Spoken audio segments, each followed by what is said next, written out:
Hello friends, this is Manish and today a topic which I am going to discuss is unit and dimension। इससे पहले एक और chapter है physical world जिसका video भी बहुत जल्द आने वाला है। उसको छोड़ के पहले ये स्टार्ट करने का रीज़न ये है कि फिजिकल वर्ल्ड से किसी तरह का क्वेश्चन किसी भी एग्ज़ाम में पूछा नहीं जाता है ना, तो इसलिए हम लोग यूनिट एंड डायमेंशन से स्टार्ट करेंगे, लेकिन वो भी वीडियो बहुत जल्द अपलोड हो जाएगा।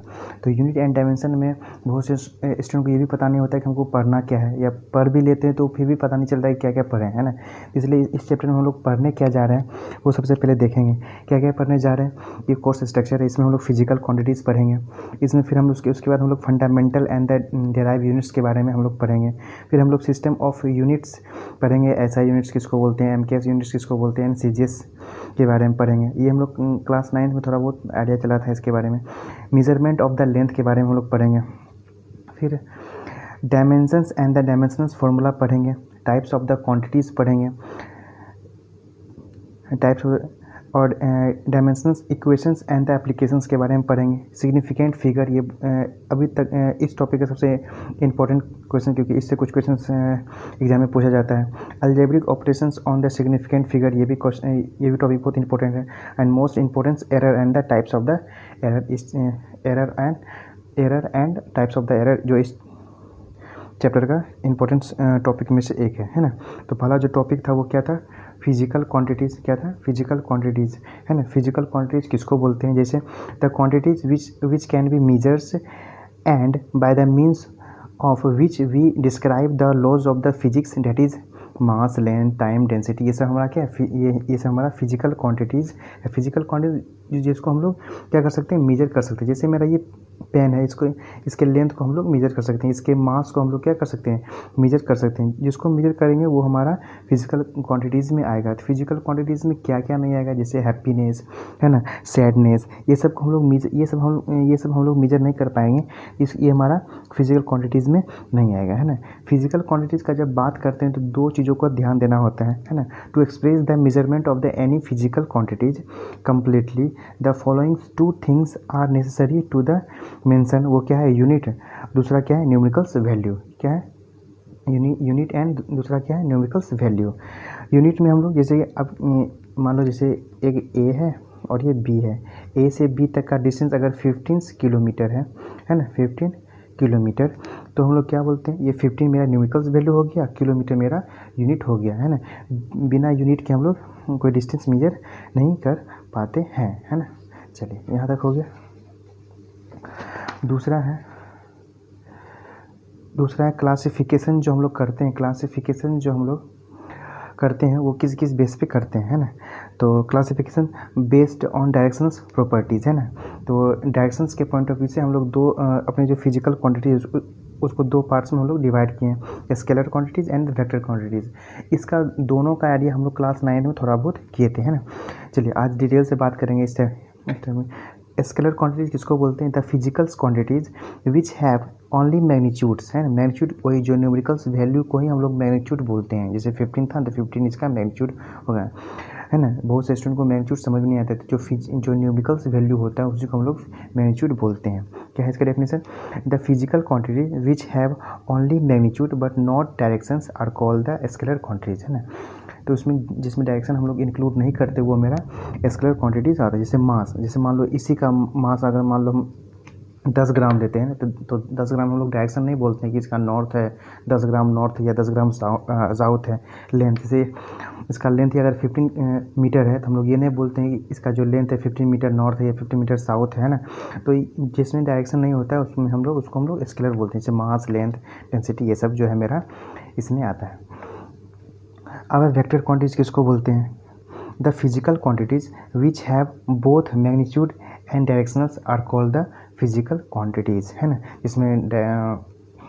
जिसमें क्या क्या हो, मैग्नीट्यूड के साथ साथ डायरेक्शन भी।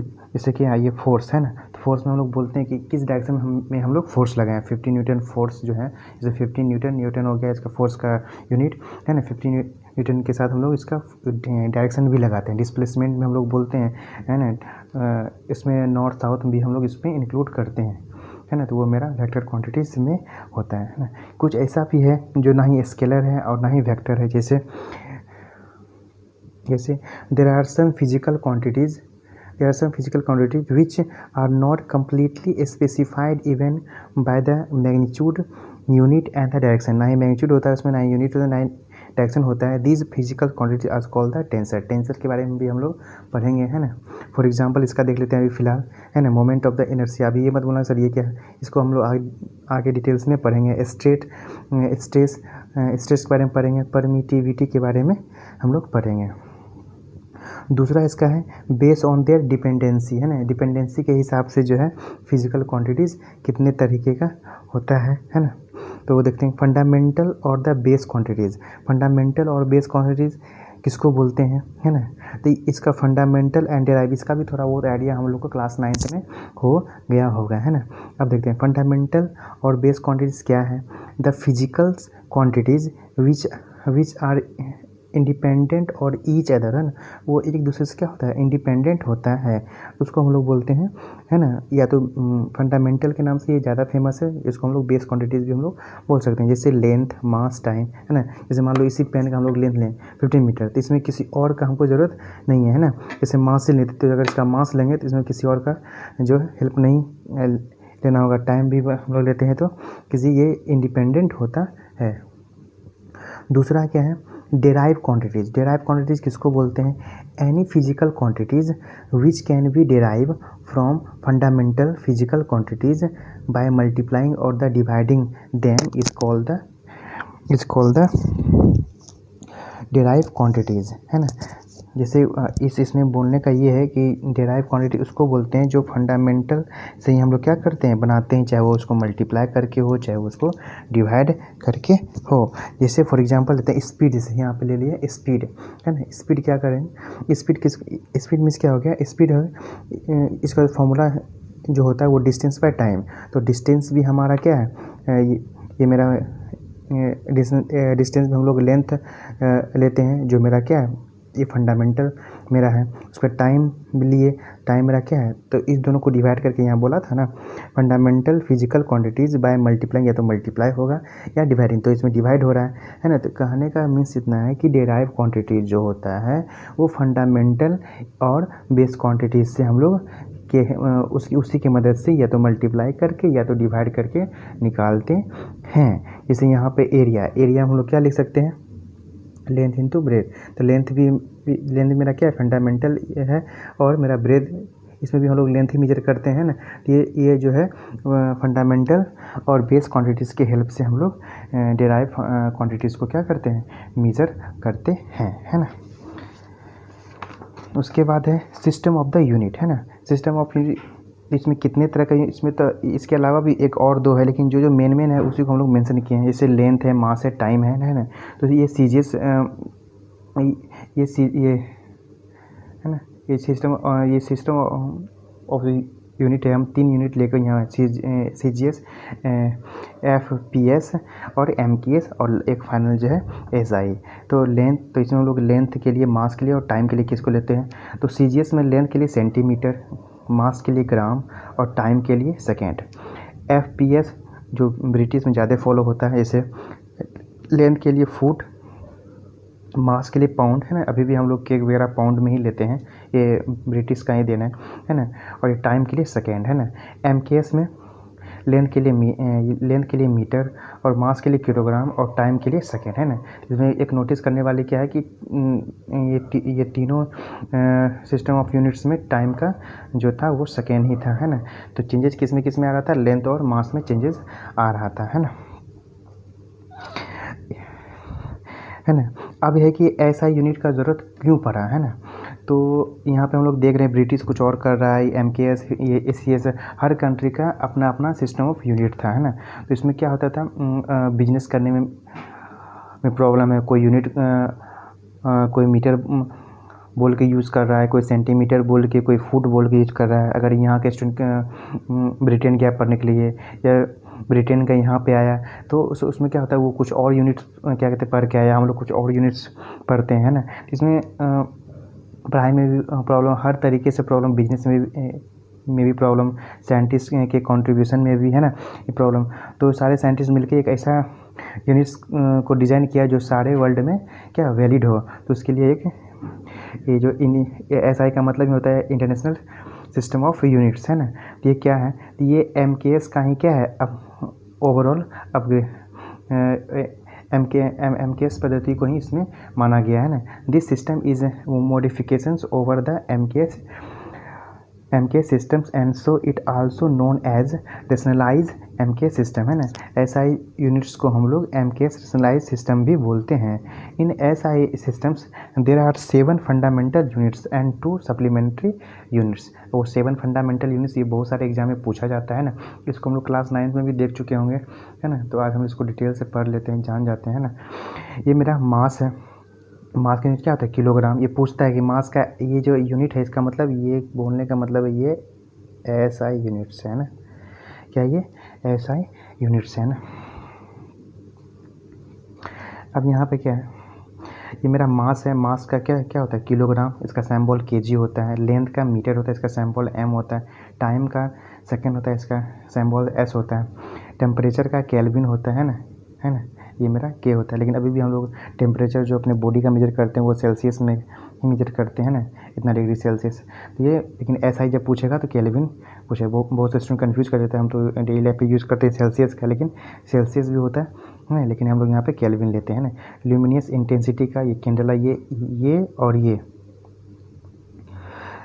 एग्जाम में बहुत ये पूछा जाता है, ल्यूमिनियस, है ना। ये कैंडेला इसका होता है। और इलेक्ट्रिक करंट का एम्पियर, जो हम लोग फिजिक्स में पढ़ चुके हैं क्लास 10th में। और क्वांटिटी ऑफ द मैटर, इसको मोल, और इसका सिंबल जो है MOL होता है ना। और किसी बुक में MOLE भी होता है, तो उसके लिए टेंशन नहीं लेना, दोनों ही वैलिड है ना। जब यहाँ तक साइंटिस्ट 7 यूनिट ही खोजा था, और उसको ऐसा लगा था कि हम सारे यूनिट्स जो है इसी के हेल्प से बना लेंगे। लेकिन जब वो स्फेरिकल, जब ये सर्किल में जो डिस्टेंस, जब वो ऑर्बिट का वो डिस्टेंस जब कवर कर रहा था, जैसे मान लो कोई ये A है, इसे हमें दिख रहा होगा, जैसे मान लो कोई ये A है, A से वो यहाँ से डिस्टेंस कवर करके B पे गया, है ना। तो ये जो डिस्टेंस कवर करता है वो थीटा के, ये ना, ये थीटा के अकॉर्डिंग क्या करता है, वो डिस्टेंस से मेरा कन्वर्ट ये ट्रेवल करता है ना। तो उसमें साइंटिस्ट को प्रॉब्लम हो गया कि इसके लिए कोई यूनिट तो है नहीं। तो हम लोग प्लेन एंगल्स के लिए क्या दिए, रेडियन, इसको हम लोग शॉर्ट में क्या बोलते हैं, RAD बोलते हैं, है ना। और ये सॉलिड एंगल के लिए ST रेडियन, इसको SR बोलते हैं। तो इसी तरह हम लोग जब ये पूछा जाएगा कि फंडामेंटल टोटल यूनिट कितना है, तो हम लोग 7 बोलते हैं। 2 सप्लीमेंट्री एंगल्स हैं तो वो 2 हो गया, है ना। जब कभी कभी एग्जाम क्या होता है कि फंडामेंटल यूनिट्स पूछा और ऑप्शन में कहीं भी 7 नहीं है, ऑप्शन में 9 है, तो ये 2 इंक्लूड करके वो, ये जो है 2 इंक्लूड करके वो दिया हुआ है। तो इसका मतलब यही है कि वो वहाँ पे 9 ही आंसर होगा। लेकिन जब 7 ऑप्शन में दिया हुआ रहेगा तो हम लोग 7 ही उसको क्या करते हैं, मार्क करते हैं। ये बेसिक अंडरस्टैंडिंग हो गया, है ना। इसका नेक्स्ट पार्ट भी बहुत जल्दी अपलोड कर दिया जाएगा, है ना। इसमें ज़्यादा इम्पोर्टेंट जो क्वेश्चंस बनता है, वो बेसिकली जो बनता है वो एरर, ये सब तो बेसिक था, है ना।